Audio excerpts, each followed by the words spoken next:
So, here we are. GARO, Chapter of the Black Wolf, episode 19. This episode picks up where the previous one left off, that of... And let's get my Facebook went off. We're just going to exit out of this. Alright, so we left off with Ray and Koga still locked in mid-battle. Probably one of the better fights, definitely, as Koga and Ray use their environment to the best of the ability. They use their will to make the blades fly in the air and clash at each other, and they beat each other with their own fists. Which of course ends once again in a deadlock, as Koga can't deliver a finishing blow because he sees no reason to kill Ray, because they're knights, and he feels that's wrong. And just as Ray's about to deal the death blow, Jabi uses her magic to abscond with Koga so they can heal and regroup. Meanwhile, Kaoru and Gonza talk about Koga and the real reason why Koga's doing everything he's doing, and so forth, as Jabi decides to help Koga get the Bronchus fruit after they send the blades back to the Makai realm to be sealed.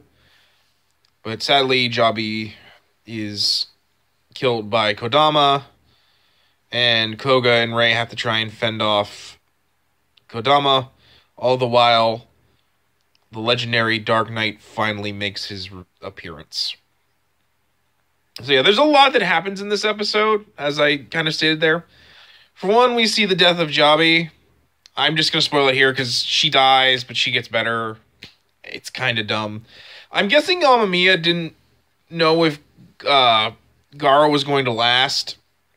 And my other belief is that he wasn't sure what his plans would be for Jabi after this, as well as he needed to give Koga a reason to have to go to the forest on his own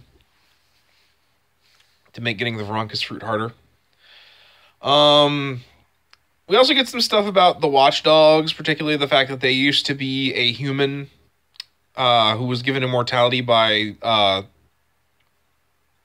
leaders of the Makai realm to be I guess a bridge between the Makai realm and the human, and the knights. And then you also clearly see that she is working either with or for the actual bad guy behind everything, the legendary Black Knight Kiba. This is actually where we first see the Black Wolf, as this series has been called. As it devours the horror that was created by fusing all 12 blades together, and it's a giant monster. I actually really don't mind this huge thing, even though it looks like that's the basic horror that we usually see. I keep forgetting this shirt does not have sleeves, and I keep wanting to stretch my arm. But yeah, it's all right, but it looks kind of cool, especially when it fights Kiba. I really do kind of like the Kiba armor. It looks very much like an evil GARO, but I think it works as as kind of an antithesis to the main character. We also see it eat a horror, as it's wont to do, as Kiba is known for devouring horrors to get eternal youth.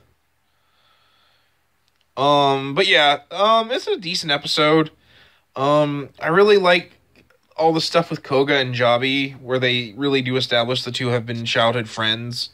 Particularly this scene where she kind of puts her hand on one of these scars on Koga's back that apparently he got as a child, and how she kind of apologizes for mistrusting him from the last episode. Yeah, it kind of sucks that Jabi's only in like 2 episodes of the first series, and then dies, and then we never really see her again until Beast of the Midnight Sun, where they have to retcon her dying. I'll get to that when we get to Beast of the Midnight Sun. We're getting pretty close to it, but it's really dumb. It's not like I think it's bad, but this is one of those missteps in the first season I'm not really particularly fond of. Oh, and then in this episode, Ray also finally realizes, oh, hey, Koga didn't kill my girlfriend. It was Kiba. It's really weird, because, Garo looks nothing like the Kiba armor. Especially since Kiba has these really long ears on the wolf helm, and these really long jagged pieces that poke out from the cheeks of the helmet. And it also does not glow. The gold armor of Garo would glow in dark in even the lowest of lights. So I never really figured out why he ever made that mistake. But this is also where we clearly see that Ray is going to finally team up with Koga, where the two are going to start becoming friends. As he convinces Ray to try and drop the grouped up blades into the Makai portal that Jabi had opened up. And they failed to do so because, I guess this thing closed too fast or some BS like that. I also get another fight with Kodama after he kills Jabi and Koga tries to kill him. It was actually a pretty decent fight. Pretty much every fight Kodama has... Sorry, I got the on the screen. Has is really good. This one particularly is really good because Koga actually manages to kick him in the throat and make him temporarily unable to use his echo magic. But yeah, it's a really good episode. It's very fast paced and a lot happens. There's stuff with Kaoru and Gonza, where Gonza tries to get her to realize that Koga is trying to save her. I think he kind of convinces her because she stays. But otherwise, it's not really that important. The most important thing is kind of in my opinion, a hint at who Kiba is. I'm not going to spoil it. You'll have to see. And I probably will spoil it when we do get to the revelation of who Kiba is. I mean, I'm pretty sure most of you know it's probably the dude that killed Koga's dad. Or, they hint pretty heavily that that's probably who it is. Particularly since the guy who killed Koga's dad has the exact same cloak as the dude, as Kiba when he gets the axe from the Watchdogs. I really do like that axe. We'll find out that Kiba has at least another weapon of this giant blade that he uses as well in later episodes. So I'm not entirely sure if that means the Kiba armor just naturally has multiple weapons. We won't see it here, but when they do Kiba Gaiden, the origin for Kiba, we'll actually see that he also has a Mado horse, like any other knight, and it's a really cool looking horse. I mean, no duh. I mean, he's a main bad guy. He better have a cool looking horse. But yeah, this is a decent episode. It basically is just a little part 2 to the first episode, to episode 18. It's not bad. It's there, and it's mostly there to set up more stuff for the end of the arc, which is going to take a back seat, as the next episode is where Koga goes to get the... I believe is the episode where Koga gets the Moronkus fruit to finally try and purify Kaoru of the horror blood she was bathed in.